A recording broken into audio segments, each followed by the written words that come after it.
I'm revising my textbook I wrote to teach homeschoolers world history. A Bible believer looks at world history, and I'm going to read from that and pick anything that I want to do more in-depth study on. Of course, you're welcome to make comments too that maybe you think I should look at something more deeply.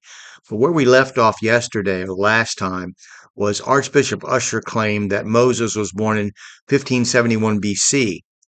Josephus calls the Egyptian princes who found him Thermutus, as did Epiphanius, Ananias, and other chroniclers, according to Usher. The next year, Cecrops, an Egyptian, transported a colony of Egyptians to Greece. I mention this because I want to keep reminding you of the interaction between Greece and the superpowers of the Middle East at that time.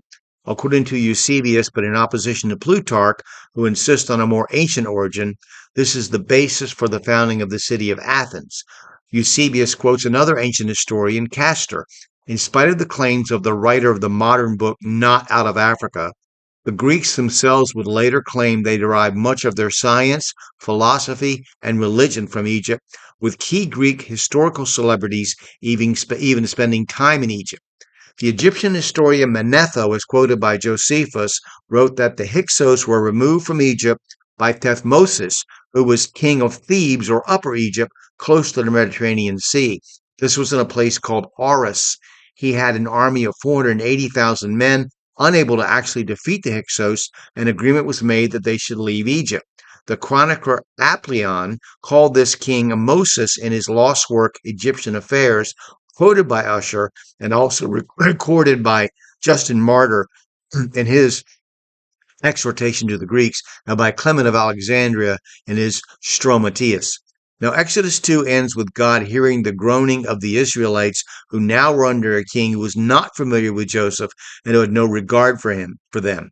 The theory then is that Joseph came into Egypt under a Hyksos pharaoh and Moses was raised by a family of a native Egyptian one. At this time, historians claim that Assyria was dominant on the other side of the Red Sea, but that Canaan was ruled by independent towns or cities, each with their own king. But perhaps the Bible implies that Egypt was the superpower they called on when in trouble. Read Numbers 14:9.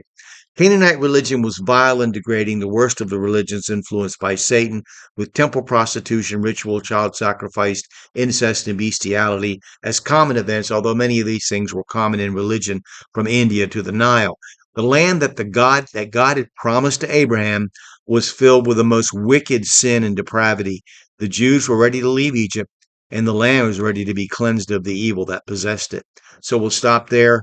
And you should know things like what biblical personage is probably the famous Hammurabi?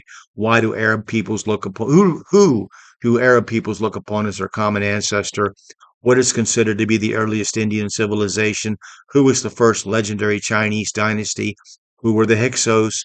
With regard to India, who were the Dravidians and who were the Aryans? And how would you characterize Canaanite religion?